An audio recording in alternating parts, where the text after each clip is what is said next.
You what? They've taken the blue one.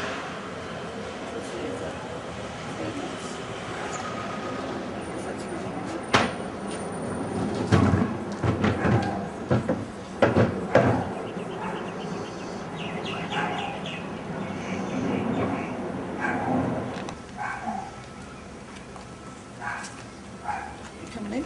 Yeah. In the March or April. No, it was his birthday in March. He was 89 and he died. When did he die? March, April, May, June. He died about June too, and Mum died in June.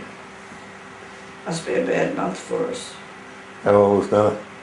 Oh, Mum was gone. I think she went in 1927. And Dad went nearly, yes, all but a couple of days.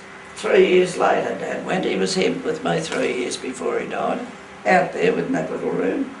He liked it. He used to, the only thing, Jack and him didn't hit it because your father used to come home every night at 5 o'clock. Didn't matter how much he had to drink, he'd still be here at 5 o'clock. And he expected Dad to do the same.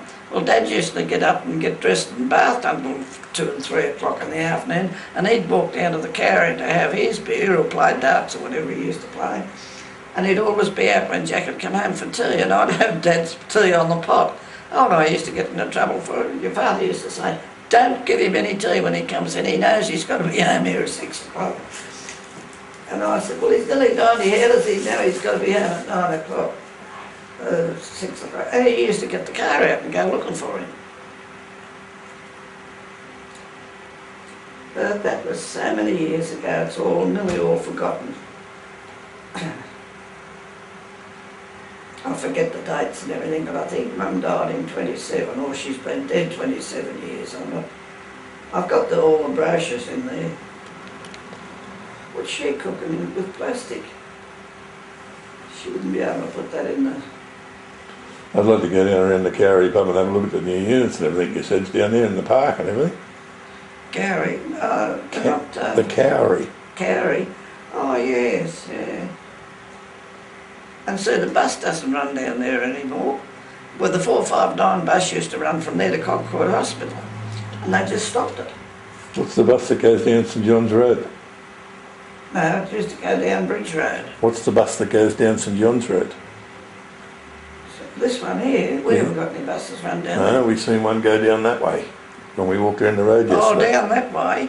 That goes round to Grace Brothers, but I can't find out what number that is or anything. You asked Frank and I asked Melina and they didn't know. I think it was a 436. And I asked Dennis to find out for me and he said, oh, I don't bother with the bus because he lives down near there, near Wentworth Park. But even if they do, they go right past Grace Brothers down to Broadway before the bus stops. Otherwise it stops at this corner here and you've still got to walk that way.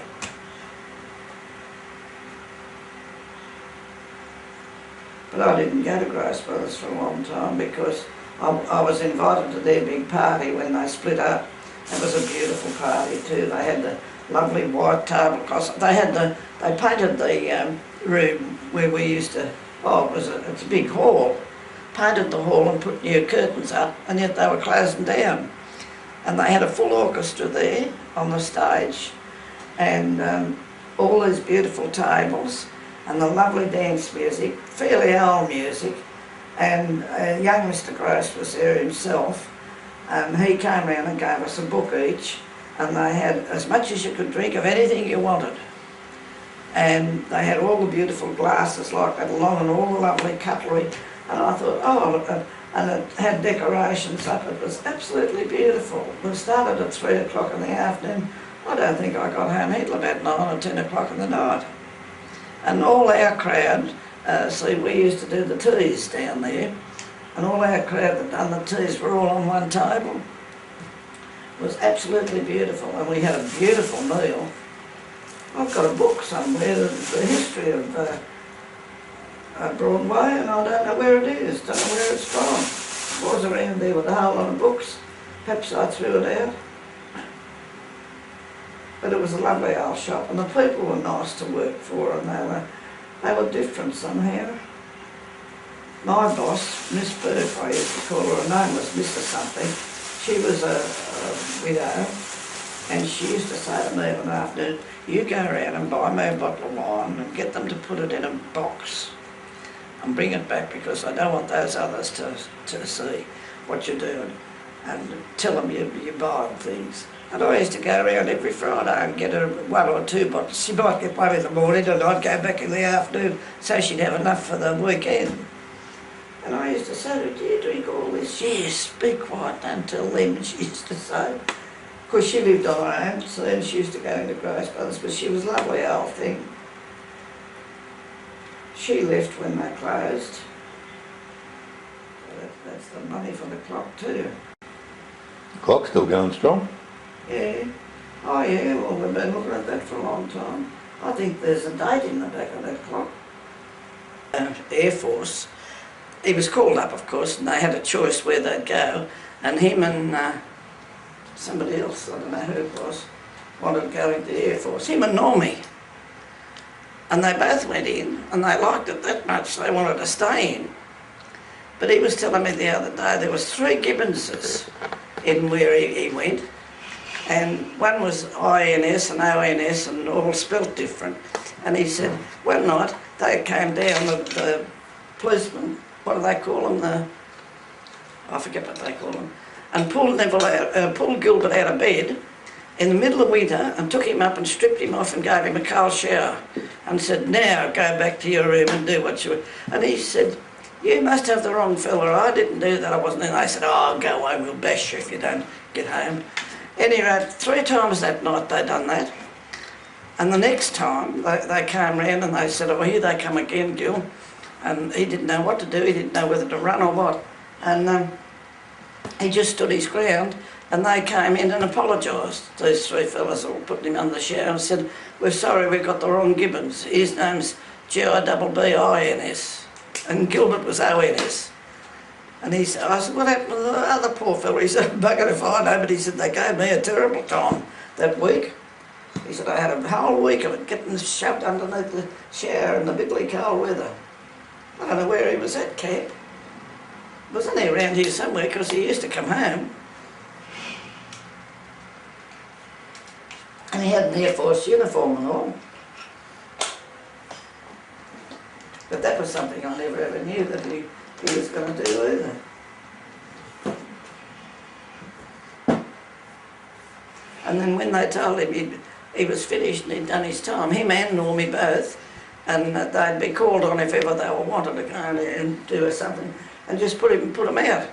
And they were nearly crying then. They had no job and they weren't trained for anything.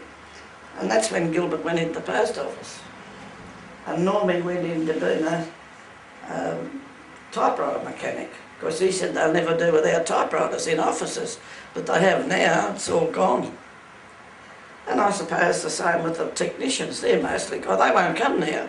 I went round to Lorraine and I said, that bloody phone of mine's driving me mad. And she said, oh, I'll give you one, but don't tell anybody I gave it to you, because you're supposed to pay for it. And I said, what about a technician? I don't know how to put it in. She said, oh, they won't come. I said, well, I can't do it. She said, you only put it in the plug. I said, no, I don't know how to do it, Lorraine. I'm not getting down there to put it in. So she said, oh, wait a minute, and I'll get it on mate of mine. Anyway, she got on my mate. He was working up here on the top box, and he came down and put it in and said, where did you pay for this? Phone. And I said, oh, I don't know, my husband's not here, he done all that. Because Lorraine gave it to me. And I had 3 when I come home here. And I took one around and left them on her, underneath her counter just down there. And the other 2 I put around in the other department, upstairs where they all were. They were technicians. And they used to work upstairs there, and I put it on the stairs. Never heard any more about them. I didn't want 3 phones all around the place. Like, not being used, they were no good, they were old phones. One was on a hook, a bracket that she used to put it into. What, tea or coffee? Tea would be fine, thanks. Eh? Tea would be